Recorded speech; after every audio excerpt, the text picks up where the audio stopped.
ఇందాకొచ్చిన trailer లో నా most favourite scene ఏంటంటే ఆ జనరేటర్ లో షుగర్ కలిపే సీన్ ఏదైతే ఉందో నా మోస్ట్ ఫేవరెట్ అన్నమాట. నేనైతే ఆ ట్రైలర్ చూసినప్పటి నుంచి కూడా ఇప్పటికీ నవ్వుతానే ఉన్నాను. ఇంతకీ అది ఎవరో గుర్తొచ్చుంటారు కదా, గుర్తొస్తే కింద కామెంట్ అయితే చేయండి.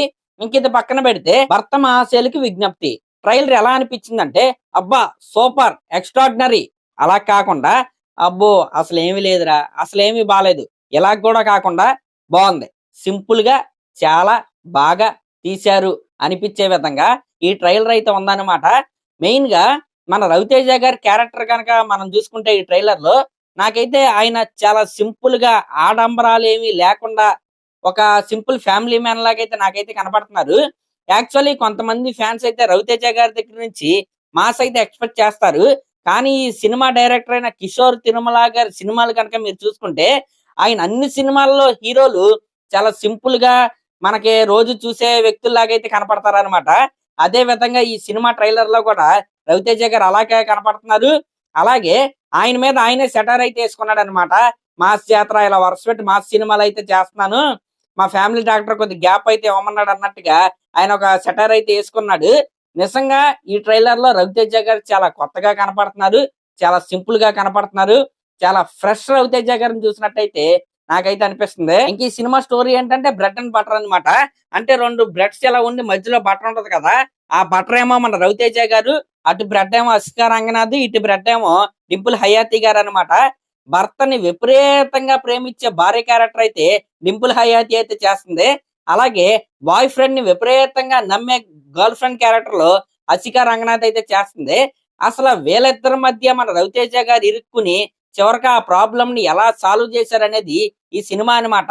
ఇలాంటి కాన్సెప్ట్ మనం అంతకు ముందు చూసాం. ఇది చాలా అచ్చొచ్చిన కాన్సెప్ట్ అని నేనైతే చెప్తాను. అందులోనూ పండక్కి రిలీజ్ అవుతుంది. మీరు హిస్టరీ కనుక మీరు చూసుకుంటే ఏ సంక్రాంతికైనా రవితేజ గారి సినిమా రిలీజ్ అయితే అది బ్లాక్ బస్టరే. అది కృష్ణ సినిమా అవ్వచ్చు, క్రాక్ అవ్వచ్చు, ఇంకా అంతకుముందు ఇంకొక సినిమా అయితే ఉందన్నమాట. ఇప్పుడు ఈ భర్త మహాశయులకి విజ్ఞప్తి సినిమా కూడా అలాగే బ్లాక్ బస్టర్ అయ్యిద్ది అనే ఊహలు అయితే నాకైతే వస్తున్నాయి అనమాట. ఎందుకంటే మీరు సంక్రాంతికి రిలీజ్ అయ్యే మిగతా సినిమాలతో పోల్చుకుంటే ఈ సినిమా పైన కొద్దిగా అంచనాలు అయితే తక్కువ ఉన్నాయి కదా, అదే ఈ సినిమాకైతే ప్లస్ అవ్వబోతుంది. సైలెంట్ గా వచ్చి బ్లాక్ బస్టర్ కొడతారని నాకైతే అనిపిస్తుంది. ఇంక ఇది పక్కన పెడితే మన కమెడియన్ సత్య నిజంగా ట్రైలర్ లోనే ఆయన కామెడీ టైమింగ్ అయితే అదిరిపోయిందనమాట. రవితేజ గారి తర్వాత ఈ సినిమాలో ఆయన క్యారెక్టర్ కి బాగా పేరు వస్తుందని నాకైతే అనిపిస్తుంది. 39th సెకండ్ దగ్గర అనుకుంటా మన విజయ్ దేవరకొండ గారిని ఇమిటేట్ చేస్తూ ఒక డైలాగ్ అయితే చెప్పాడు. నిజంగా అదిరిపోయిందని చెప్పాలి. ఇంకా టీజర్ లో కనుక మీరు చూసుకుంటే రవితేజ గారిది లాస్ట్ లో ఒక డైలాగ్ అయితే ఉంటది. అసికా రంగనాథ్ గారు మీ ఇంట్లో ఎవరెవరు ఉన్నారని అడిగితే మన రవితేజ గారు ఏమని చెప్తారంటే, నేను, మా అన్న, మా వదిన, మా వదిన వాళ్ళ చెల్లని అయితే చెప్తాడు.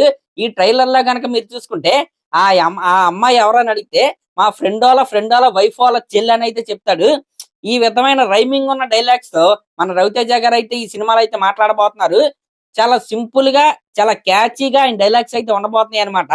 ఇలాంటి డైలాగ్స్ రాయటంలో కిషోర్ తిరుమల గారు పెట్టింది పేరు అనమాట. కానీ ఆయనకి రావాల్సినంత పేరైతే నాకు తెలిసి అయితే రాలేదు. ఈ విధంగా ఈ ట్రైలర్ మొత్తం చూసిన తర్వాత నాకు ఒకటే అనిపించింది, ఖచ్చితంగా ఒక మంచి సినిమానైతే వీళ్ళైతే అందిస్తున్నారు. అంటే చాలా రోజుల తర్వాత రవితేజ గారి నుంచి ఒక కొత్త కాన్సెప్ట్ వస్తుంది, ఒక ఫ్రెష్ కాన్సెప్ట్ తో, ఒక ఫ్రెష్ యాటిట్యూడ్ తో రవితేజ గారు వస్తున్నారు అనే ఫీల్ అయితే ఈ సినిమా ట్రైలర్ చూసిన తర్వాత నాకైతే వచ్చింది. ఇంక ఇది పక్కన పెడితే అప్పుడే స్టార్ట్ చేస్తారనమాట ఎదవగోల. అదేంటంటే సినిమా పోద్ది, సినిమాలో ఏమీ లేదని thumbnails అయితే పెట్టి వీడియోస్ అయితే చేస్తున్నారు. అఫ్ కోర్స్ ఎవరి ఒపీనియన్ అయితే వాళ్ళదే, దానికి ఏమి నేను ఆపోజిట్ అయితే కాదు, నేను చెప్పిన ఇన్నోవాడు ఎవడో లేడనమాట. కానీ వాళ్ళు చెప్పినంత బ్యాట్గా అయితే ట్రైలర్ అయితే లేదు. వన్స్ సినిమా రిలీజ్ అయిన తర్వాత ఎలాగో సినిమా డబ్బులు పెట్టి టికెట్ అయితే కొంటాం, మనకి ఏమనిపిస్తే అదైతే మాట్లాడతాం. ఇప్పుడు పాజిటివ్ గా మాట్లాడొచ్చు. ఒకవేళ సినిమా చూసిన తర్వాత నాకు నచ్చకపోతే నేను నచ్చలేదనే చెప్తాను. అప్పుడు చెప్పడం వల్ల ఎవరికి అంత నష్టం అయితే ఉండదు. కానీ ఇప్పుడే సినిమా ప్రమోషన్స్ టైంలో ఉన్నప్పుడు, టీజర్లో ట్రైలర్లు రిలీజ్ అయినప్పుడే సినిమా పోద్ది అని thumbnails పెట్టి వీడియోస్ పెట్టడం అనేది కరెక్ట్ కాదని నేనైతే అనుకుంటున్నా. నేను కూడా ఒక యూట్యూబర్ కాబట్టి నేను అది చెప్తే నువ్వు కూడా అదే కదరా చేసేది, సూక్తులు ఎందుకు చెప్తున్నావు అంటారు. ఓకే, ఇంకేది పక్కన పెడితే మీరు నిజంగా మీకు ఈ ట్రైలర్ ఎలా అనిపించిందో కామెంట్ చేయండి. అలాగే మన ఛానల్ కనుక ఫస్ట్ టైం చూస్తున్నట్టయితే ఖచ్చితంగా సబ్స్క్రైబ్ చేసుకోండి. థ్యాంక్